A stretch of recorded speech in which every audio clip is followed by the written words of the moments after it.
Hey everyone, great to be here. Really happy that everyone made it. My name is Tamas, I work at Intel, and Bálint works at Silent Signal. We're going to talk to you about case studies of fuzzing with Xen. Please don't sue us. The tool that we're going to be talking about is called KFX, and it's a mouthful. The project's name is, the full name is Kernel Fuzzer for Xen Project. That's what the marketing department approved. These days we just call it KFX. It's effectively a full VM snapshot fuzzer that's open source, and it integrates with AFL, AFL++. And in this talk, we will have, effectively it's two talks in one track. First, I will talk to you about fuzzing Linux Virtio, and then Bálint is going to talk to you about antivirus fuzzing using this tool. So I will talk first, and then Bálint will switch in when my part is done. All right, let's get started. So in order to have a little bit of background of how this tool works, it's based on hypervisor called Xen, and there is a feature in it that I implemented called VM forking that allows you to create a VM on the fly from a already running one and have it, the memory of it, be populated using copy on write. That effectively means that the fork VM starts up with no memory and you start mapping in memory as you need. So for example, for read and execute memory accesses, the pages are getting mapped in as shared. And only if a page gets written in the fork, that's when you deduplicate the page first, and that's when you actually put in the changes you want to. This means that you can create forks extremely fast, and it also means that you can reset these forks extremely fast. The only thing you need to do is throw away the pages that got dirty and reset the VCP registers. So this is obviously makes it a pretty solid base for fuzzing. The loop, or the entire way of how this setup works with KFX is you boot up a regular VM on Xen called the parent VM, where you have your target code that you want to fuzz, and in the base setup we recommend that you compile your code so that there is a magic CPU ID at the beginning of the code that you want to fuzz, and there is a magic CPU ID at the end of the code you want to fuzz, but you don't need a custom compiler. So any compiler works. It's not like AFL-CC where you have to compile things to have instrumentation. We're going to be using the processor itself and the hypervisor for that. You run your code. The first magic CPU ID hits. The system knows that this is where the code starts, that you want to do your snapshot, where you want to start forking. You create a VM that we call the sync VM. And in this one, you actually locate in the memory of that where interesting functions are that you would want to be notified when the fuzzer actually hits those, such as the kernel panics, or you have things like address sanitizer, undefined behavior sanitizer. If those functions get called, that's due to some bug being detected. You want to save those. So we add a breakpoint into those locations, and those breakpoints will act as the crash that AFL will record. From that, we create another VM called the fuzz VM. That's where the actual fuzzing loop, that's the VM that actually is going to execute. And here, the loop looks like you start the fuzzing, you read the input that AFL generates, you directly put it into the memory of the fork VM, and you hit run. You see what happens. If you get a breakpoint, that's a crash condition, right? Those are the breakpoints that we injected into the sync functions. So you report a crash back to AFL. AFL saves the input that reached that path, and then you can go investigate later what that input actually does to the code. If you catch the magic CPU at the end, you know that you reached the end of the code that you were interested in, so you can just go ahead, go to the next iteration. If neither of these happens, then you get a timeout. That's when you trigger the path in the code that somehow times out. It usually is a DOS situation. After that part is done, you can go and analyze the run. That's where the code coverage information that AFL needs is reported back. And that is done using the processor itself. So we are using Intel processor trace. Xen has a feature for it that can collect the execution log using the processor itself, which is extremely fast. And we decode that, and based on that, we report the coverage back to AFL so that it can actually fine-tune what direction it wants to mutate the input, what might be an interesting mutation to try next. Some of the design principles that I was trying to get into the system when I was building it is to have a stable foundation.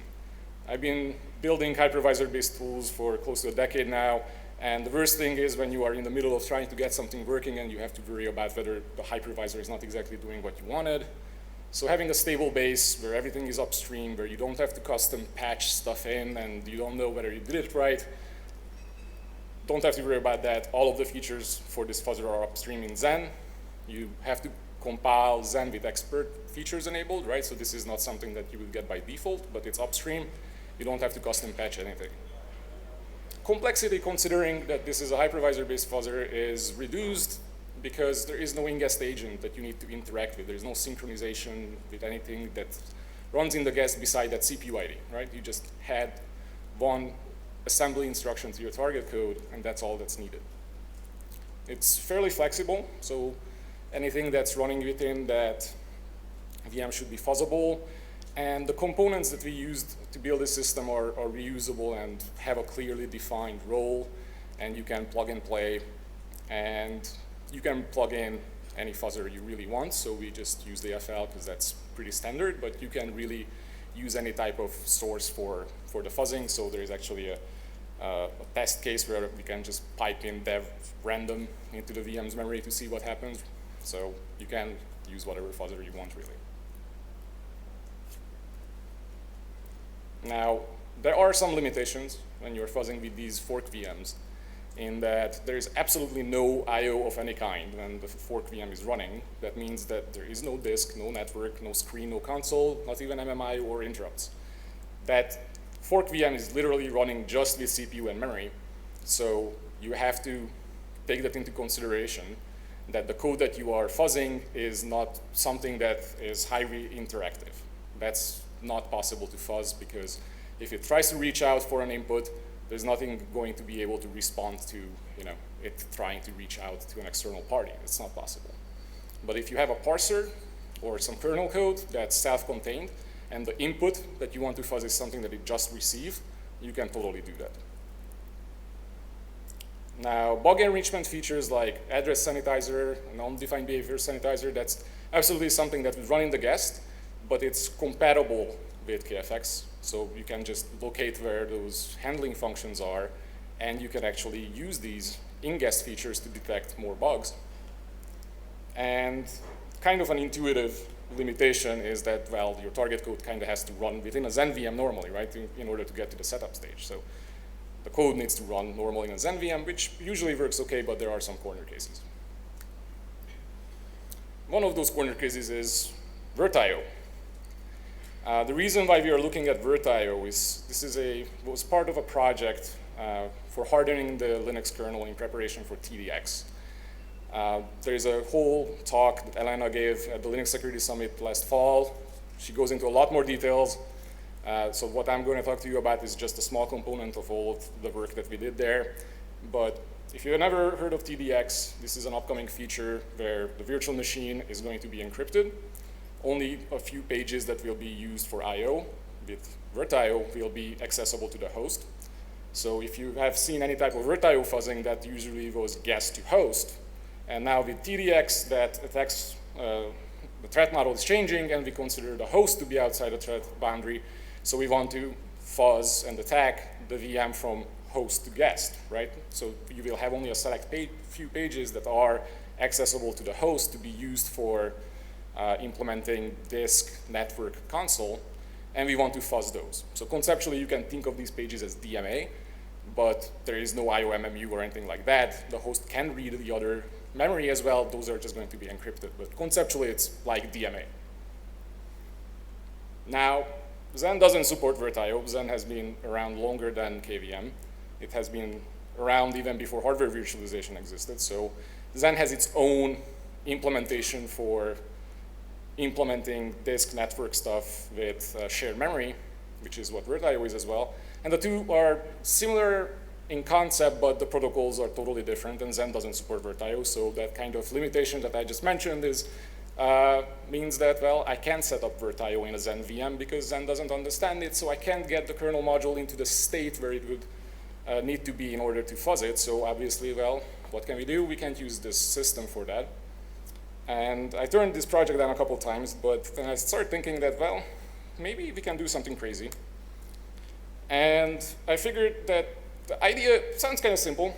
Let's capture the system state on KVM, transfer it to Xen, load it up, and fuzz it, right? Well, sounds pretty straightforward, but it sounds a little wacky as well. So I reached out to some Xen developers as well to gauge what they think, and this is the response I got that, well, I don't see any showstoppers, but I foresee death by 1,000 paper cuts, which is always a good sign that this should be an easy task to accomplish. So, well, let's see how this goes.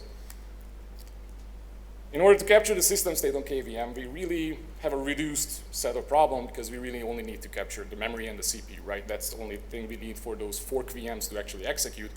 So we just need to find a way to dump that from KVM. There must be something. I've never really dealt with KVM too much in detail, but there must be something. You obviously can save a VM on KVM, so it must save these states somewhere. So just have to find it very exactly. There is this QMP command that you can send to the QEMU socket that intuitively called dump guest memory, which creates an ELF file with the memory content and the memory map. So perfect, that's exactly what we needed. And there's a surprise undocumented feature in this command that it actually saves the CPU register state as well in that ELF file in an ELF node that's not really documented anywhere. So I kind of stumbled upon it, but perfect. It has everything we need. It has the CPU and the memory. So this is awesome. This is up to a really good start. We still want to target the code specifically or where we want to take the snapshot, right? And for that, we need that CPU ID pausing that we used with KFX before that allows us to pause the system precisely. But that actually turned out to be not too painful either. On the top, you see the patch was like 5 lines to KVM to exit out when a magic CPU ID number is executing. And on the QEMU side, it's also like 6 lines to when that exit happens to just pause it. So perfect. This is, so far we are down to a really good start. And that only step we have left is loading the state up on Xen. Now this is where we would start to expect that death by 1,000 paper cuts. So let's start simple. Let's create a VM that's completely empty, no devices attached to it. This is the configuration file for it that you see up there. It just has memory, CPU, no devices, no VNC, nothing. But we add the VM trace buffer, that's the processor trace buffer that we can use to actually collect the coverage. And then we can just load the memory according to the memory map, that's easy.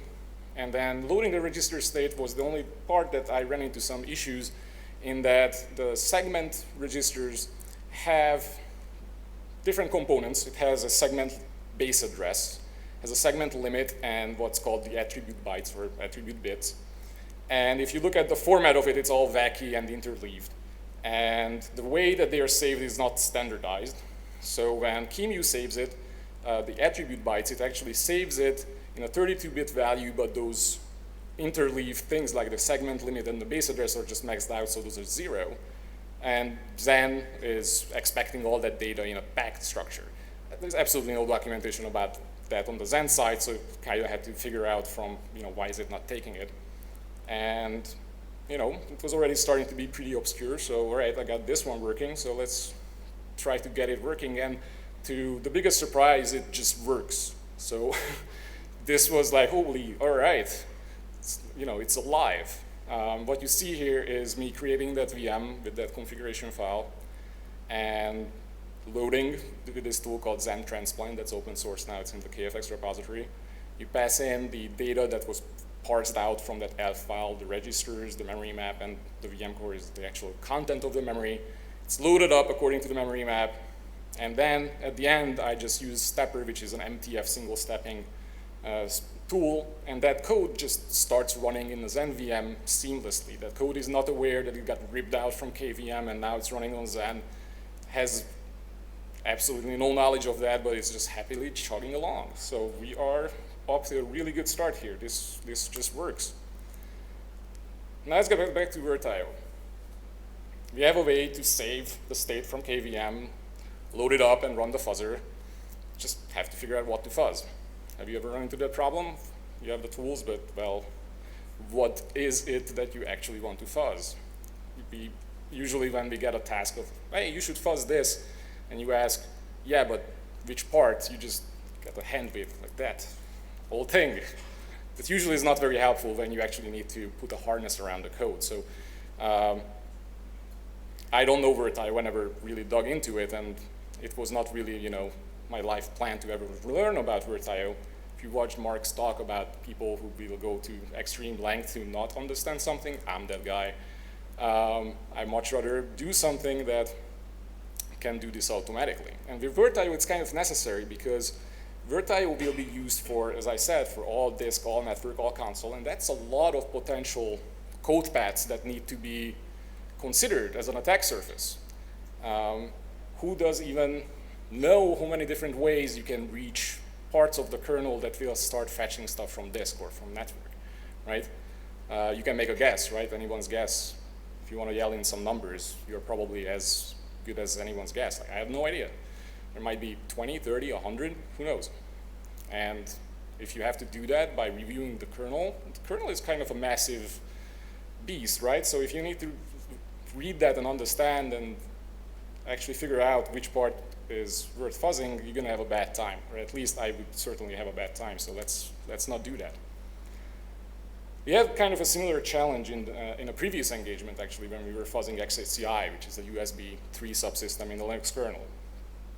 Same thing, it's a pretty massive subsystem, and we kind of did a source code review that was painful, but we found some points that we could put a harness around, and we immediately found a bunch of bugs using KFX on it. And that was good, but we were always asked, like, did you consider all of the attack surfaces that subsystem has?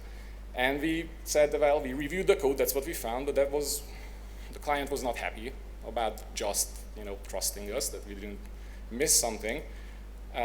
So we built this tool called DMA Monitor, which can actually hook the DMA API of the guest kernel that's running within the VM, and actually remove the EPT permissions for the pages that are going to be used for DMA, so that when the guest is fetching data from pages that are accessible to the attacker, potential attacker, we can actually log the instruction pointer of what was the code that we saw that will actually fetch data, and that's the entry point to the kernel when it's receiving untrusted data.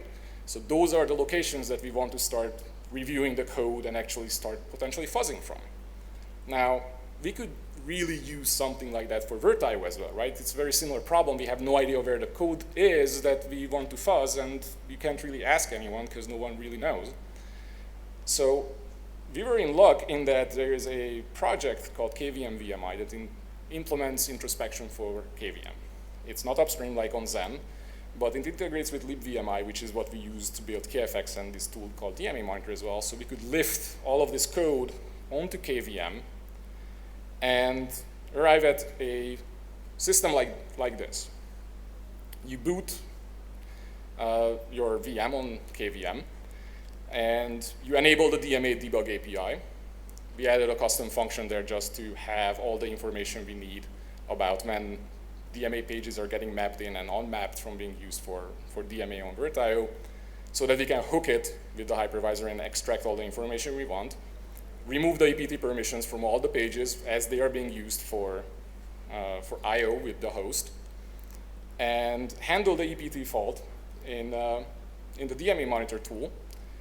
But we can do more than just look at the instruction pointer. What we can also do is we can unwind the stack at the point where that input is being read.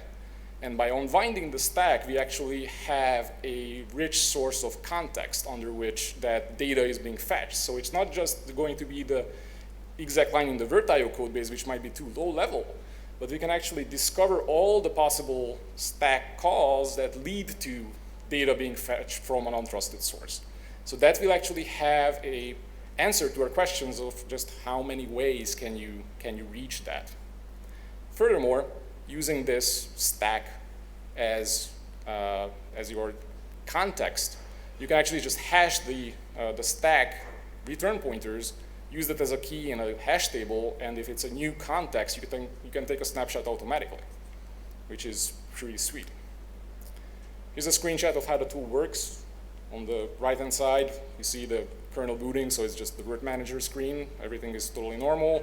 On the left-hand side, you actually see that the EPT calls are happening.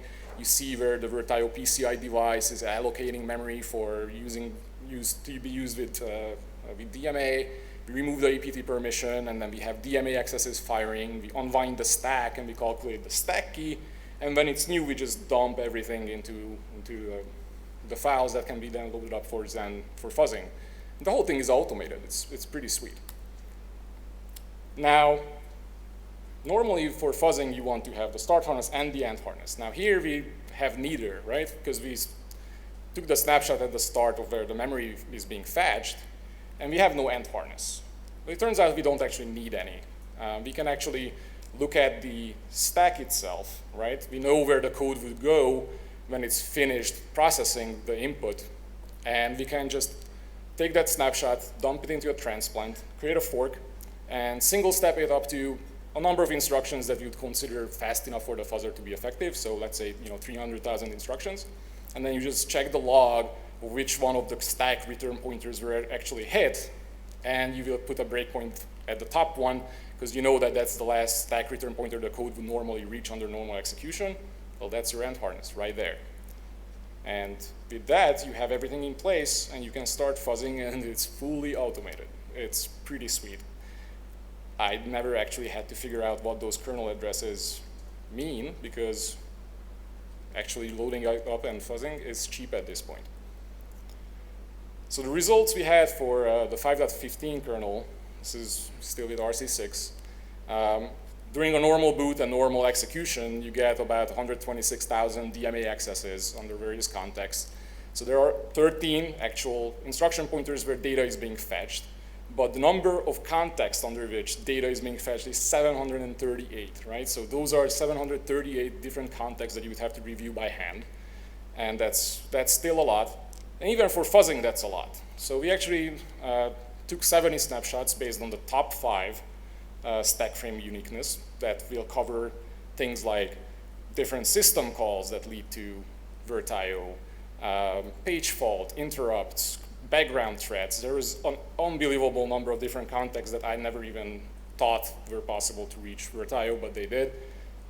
So it's pretty cool. We fuzzed it for 2 weeks, all of these snapshots. We got 7.5 billion fuzzing cycles. And drum rolls, we found no issues. So that was kind of a bummer. What this means that there was no address sanitizer reached, no undefined behavior, no panic nodes, none of those functions actually were hit any of these fuzzing instances. But we found 13 snapshots where there were hangs, right? So the code would run into an infinite loop or something like that. Unfortunately, that's outside of the threat model with TDX, because the host is always in control of when a VM is getting scheduled. So a host could always just choose not to schedule something. So the host DOSing the VM is kind of not really an issue, so that's also a bummer. Interestingly, out of those 70 snapshots, 54 had very low path discovery, right? So that's the downside of doing this automatically, is that you will have a lot of overhead with fuzzing things that you might have not considered to fuzz if you did a code review.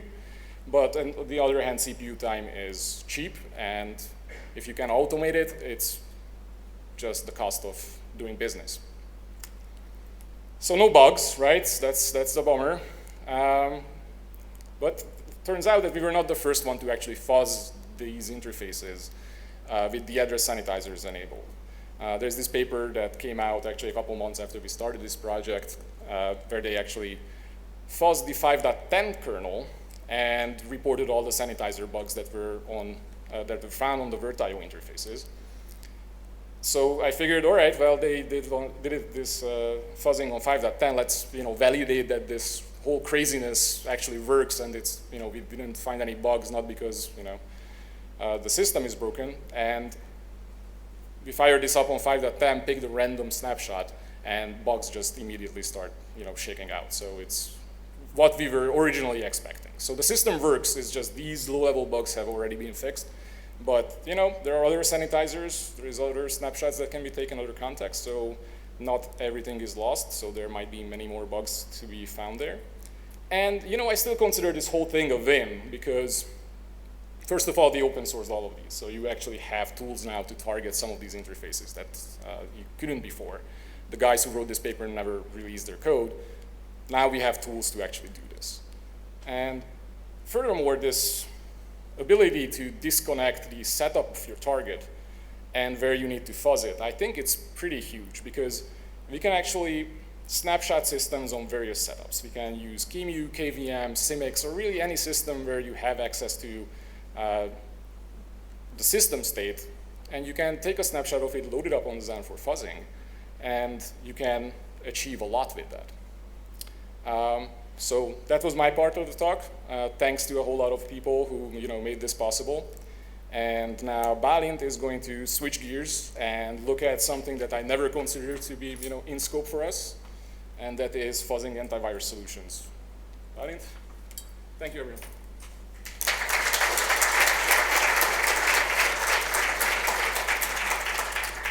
So, hello everyone. I'm Bálint, Bugarátor. Thanks Tamas for this great tool. He's the big brain behind it all. I just do a lot of testing.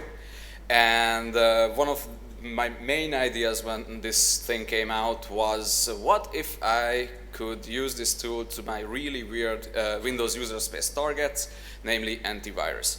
Of course, antivirus is a really nice set of targets because it's a widespread technology. It's installed all over the planet at all large companies.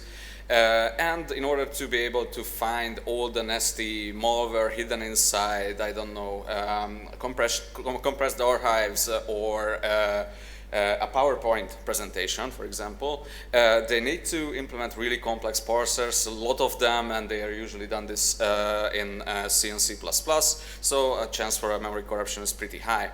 As previous research showed, this is, of course, a remotely reachable attack surface, and just to use a fashionable word, it also can be a zero-click. Because these things run on, I don't know, gateways, and they can even trigger when your web browser caches some file to your disk that you didn't even want to download. So, but why don't we see that many attacks on antivirus software in the wild? Well, there's a possibility that we just don't see them, but of course there are some difficulties.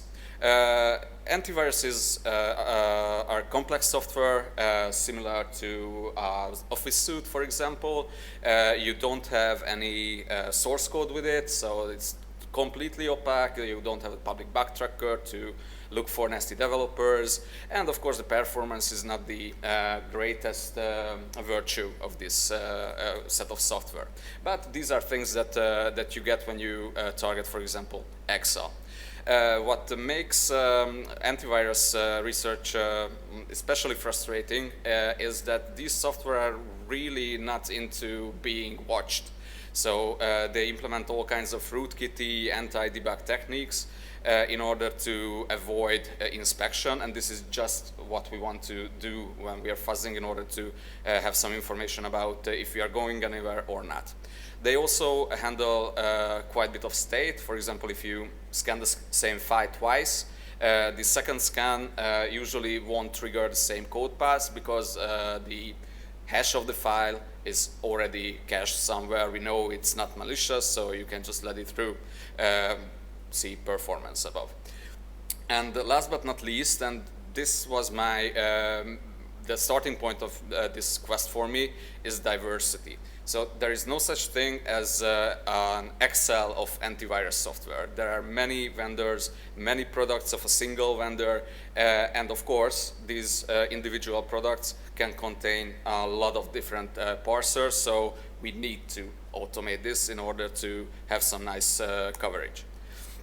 This is where KFX comes into play, and cannot really agree more with the first keynote of the first day here. Is like yes, you have to understand your target, but if you have to create like super specialized harnesses for each of these targets, like Symantec, McAfee, ESET, blah blah blah, then you won't have time to understand the code. So there would, it would be nice if we had something that can guide our manual research and serve as a spotlight or a torch that can show us what are the most interesting parts are, or maybe. So with KFX we first and foremost get a reusable harness. As you will see, it's really easy to adopt it from Linux to Windows, and inside the product to different parsers and to different products. This tool also provides us with full inspectability, so we don't really have to care about anti-debug bullshit. And we also have the full system state. This is also really important because antivirus tends to be comprised of many different components that are interacting with each other. And if if you can't set up the appropriate state, they will do nothing. And last but not least, there is documentation, there is code outside, and it takes like a couple of hours to set this up. It's not like you have to watch like a week of Twitch streams to build some really special hyper-based stuff, which is also pretty cool, but this one you can actually use immediately. So let's look at how we can turn our idle CPU cores into cache with Symantec endpoint protection without paying shitcoin to Broadcom. So a few words about this particular product. It of course implements what they call tamper protection. This is their anti-debug mechanism, but the vendor was nice enough to provide an option in the UI that you can just switch it off. So what's the big deal? The problem is that even with the tamper protection off, you can't really reach some pages inside the process memory and userland that we are interested in. So there is some kernel witchcraft probably, but I don't understand that part. Also, which took me a lot of pain, is that Symantec runs a system service called CCSVC host that works really like Windows' service host processes, but it also implements an architecture that is really similar to Windows' COM. So there is this separate registry structure for the elements of the software, and by UUIDs you can load up stuff from different DLLs by calling their getFactory method and providing that UUID. But this means that you can't really just get a DLL, write some harness around it and call a method, because when you get the object from the factory, you have to pass other objects from other components, and if you don't know how that works and it's not documented anywhere, you are out of luck. Also, there is OS interference, for example, because this product tries to catch malware on the network too. If you set a breakpoint somewhere in the process and it's hit, then you cannot communicate, for example, with Reddex, so you can compare your static and dynamic analysis results, which is quite frustrating too. So I wanted to do a proof of concept too, so I went to the Project Zero backtracker, where Tavis Ormandy in 2016 published a whole bunch of Symantec bugs. These mostly affected the so-called decomposers, which are the modules that are able to extract data from different container formats, so to say, like compressed archives, PowerPoint presentations, and whatnot. I choose this one with the ID 823, which is PowerPoint misaligned stream cache remote stack buffer overflow. It has a really nice assembly port that was easily modifiable, and the description of the bug also led me really easily to those parts which are vulnerable and those parts which accept input from the user from the disk. So these are basically the things that you need when you're using KFX. So I installed a Windows guest VM with Xen and tried to use KFX with it. The first problem that we noticed was that unlike Linux, Windows tend to use some timer interrupts to transfer control from time to time from user space to kernel land, and we don't really want to do that. That's why all interrupts are being masked. Otherwise, it was easy peasy. There is an H file where you can set where you think the crash conditions are, and in Windows, the most obvious target for this is the kernel level exception dispatcher, which can be looked up by volatility, and you just place a breakpoint there, and if it ever hits, then you get a notification on your fuzzer. I also mask out any kernel addresses to not to be reported to AFL. This helps with stability. One drawback with this particular sample is that it was a quite large test case, but as we will see in the next demo, it could be circumvented. So here I am, just SSH'd to the Windows virtual machine. Installing OpenSSH on Windows took like 3 months, of course. Most hard part of the project. And we just attach our favorite debugger, in this case CDB, to look inside the system level process. As you can see, there are a bunch of DLLs, so there's real complexity here. You can basically forget all your CTF2s and whatever. And we set our first breakpoint at that function that we think is reading up data from the disk. We go to the VM and initiate a virus scan, and we can see that this breakpoint hits. Since the test case is quite large, we have to hit this breakpoint multiple times. Each time it will read up 8 Ks from the file. But around the 6th or 7th time, we reach to the point where there is that particular attribute that will cause our crash. Now we set another breakpoint which allows us to inspect the actual read file operation. And the result of the read file operation will be stored in a local variable buffer, stored at EBP +8. As you can see, all 32-bit, because of legacy reasons. Many antivirus are still 32 bits, which makes things easier, I think.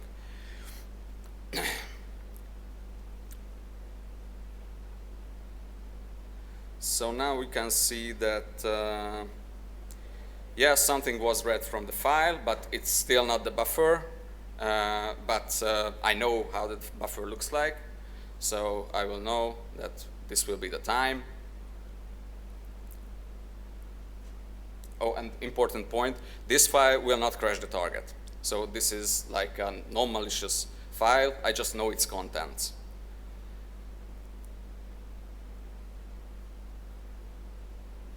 Yeah, this is the buffer content that I was expecting. So I write down this address. This is where we will inject our new inputs.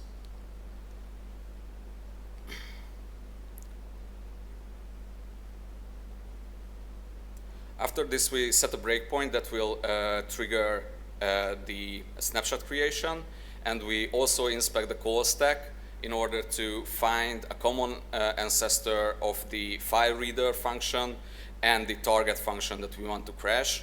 And we set a breakpoint when this common ancestor returns. So this will be the end of our fuzzing cycle. This will be the point when everything goes back to the beginning. This way we can not just fuzz a single function, but a function and its context. And we also place a bunch of breakpoints at like common operations that can trigger device access, like read file or load library. We don't really want to go to paths where these things happen, because everything must be in memory. So this is our final breakpoint list. And now we have to run KFX in so-called setup mode and just make the target reach the next breakpoint, so that will trigger the snapshot creation.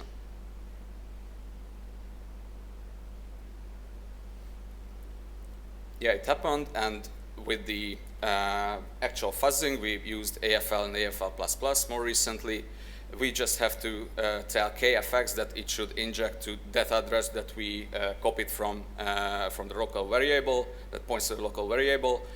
And with this, we'll see that in a short while, the path number will start to increase, so we are doing something. And eventually, this approach was good enough to find the same bug that Tavis did.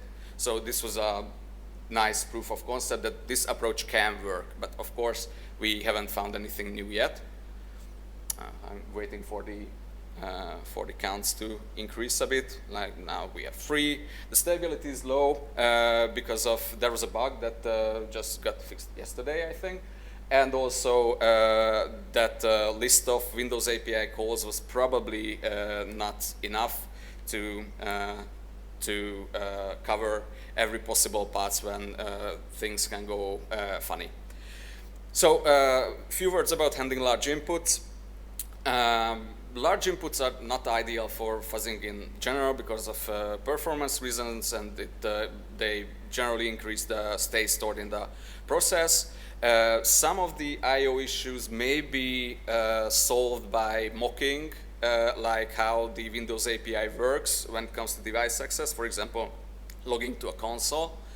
But when I try to mock all the file operations of Windows, well, I wouldn't recommend.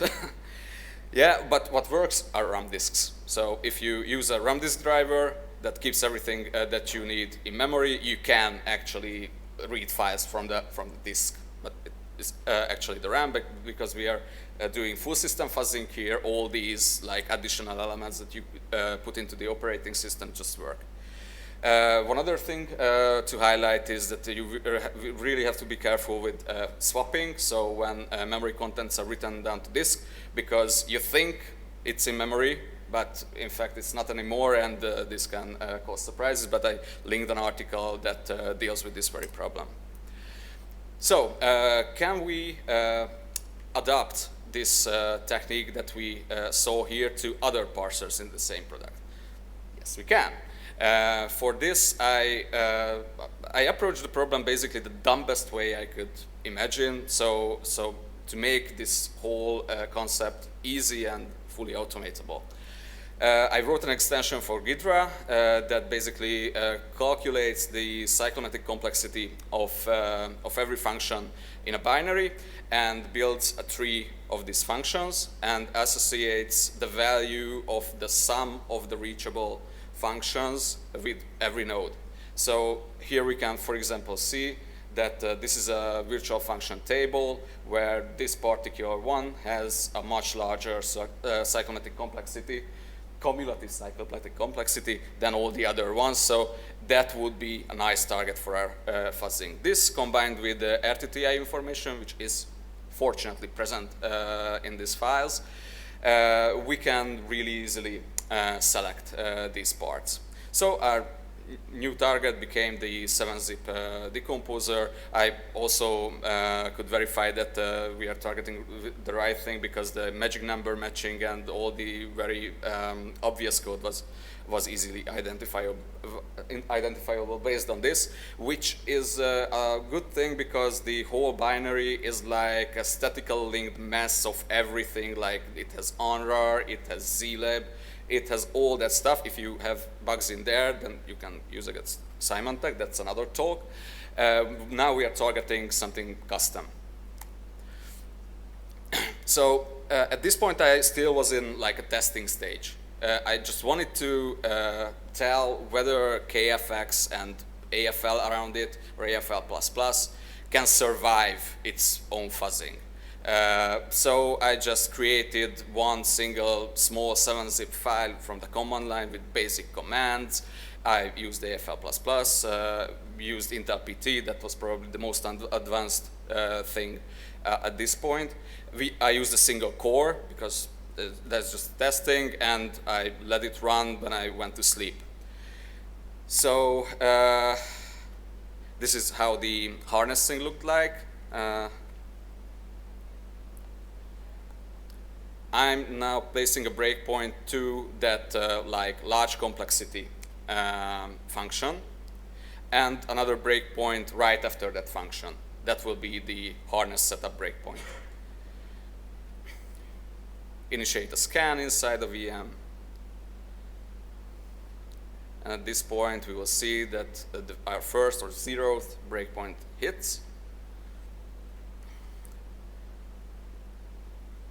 I put a breakpoint to the caller. That will be our stop breakpoint. So I want to see everything that this one function does in this case. I place our usual breakpoints for Windows APIs, and I'm searching memory for the contents of the file I just scanned. Of course, it is known by me, so I can do an easy scan. And there are a bunch of addresses. It looks like that the file contents are already scattered all around memory. Question is, which one is the one that will be actually parsed by our target routine? I just save these addresses.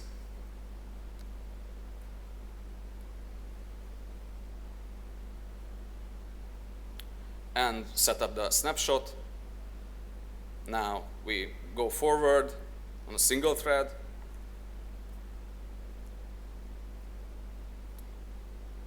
And the snapshot is created. Now, what do we do with those addresses? Of course, I had to implement some crazy machine learning outlier detection. What this code basically does is to run KFX in itself, injecting at the different points that are possible, and we see how long the output of AFL is.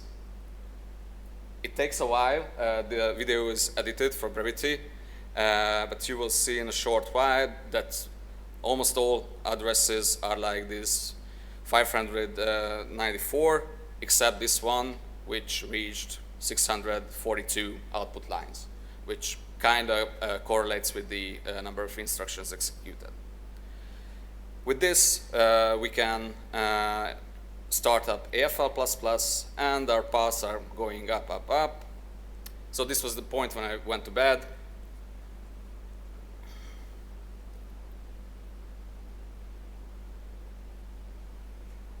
Yeah, stability is shit. Sorry about that.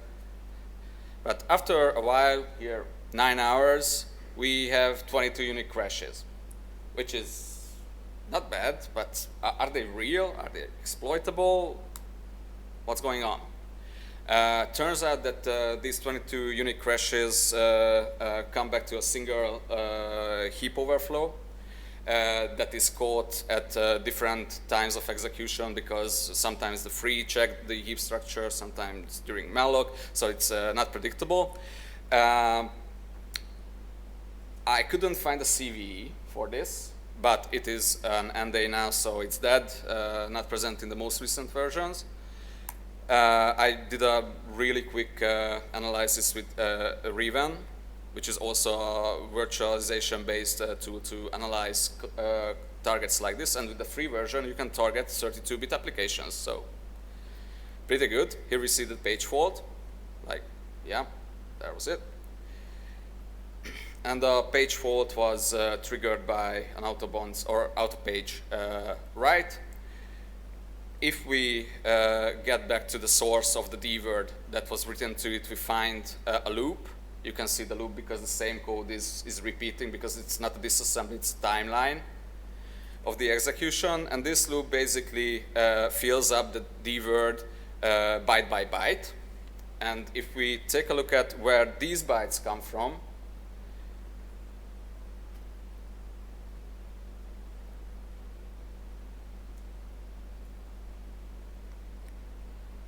then we will easily recognize our input file. So it's, at least the content is completely controlled. The size is more tricky, but I haven't investigated this too much because it's already a dead bug, but it's not a totally useless bug, I would say. This is the file contents, yeah. So, unfortunately, when I try to do similar stuff with more modern versions of Symantec, I wasn't this lucky. So, bugs didn't just spill out of nowhere. But fortunately, KFX follows the Unix philosophy, kind of. So, it does one thing, and it does that well. It harnesses well. Also, with AFL, we got this shared memory map based inter-process communication protocol, which kind of became a standard among fuzzers. So integrating KFX with libAFL, that allows to, for example, create more informed input generators that, for example, know about the target file format, was similarly easy. I had to submit a like 10-line patch that allowed us to specify what kind of signal libAFL should send to KFX, so KFX can properly shut down the virtual machines. That was it. This is how it looks like. There's no demo because it's so simple. A limitation that we still have, but we're working on it, is that it still passes input files on the host disk. So it's not that efficient that it could be, but the basic interfaces are there, so you can do whatever. With this talk, I kind of want you to, or encourage you to take a look at antiviruses, because I think this is an under-researched area. There are many interesting components in these products, like kernel components, there are memory scanners, there are network scanners, but there can be other good targets for this kind of full system fuzzing. Paranoid kind of software seem like an ideal target, like games and anti-cheat engines, but I'm really looking forward to have some conversations with you about your ideas. And also, the good guys at Mozilla published a blog post recently about how full system fuzzing, which KFX does, can be used to find sandbox escape. So if you're a browser guy, you're in a better position because you usually have source code and all that shit. And also you have this tool available, easy to set up. I also wrote a blog post about how I tried to harness Firefox. I did manage to harness, but the message format was in the way, and I only spent like a weekend on it. But if your game is Firefox, you definitely can do things with it. Actually, the guys at the Nix Fuzzer already had their prototype submitted to Mozilla for them to use in order to find IPC bugs, which is great. So in summary, my main point is that virtual machine introspection based analysis tools are like game changers for offensive research. We can touch parts of applications which you wouldn't even touch with a 10-foot pole otherwise, because it was so nasty and hard to reach, and other hurdles were in the way. With this tool, everything is just a process that you can do whatever with. So, and in particular, KFX is an easy-to-use tool that implements virtual VM-based introspection capabilities that is really easy to integrate to your tools. So, Tamas, please come join me. This was our talk. Thank you, everyone. Thanks, Bálint. Awesome.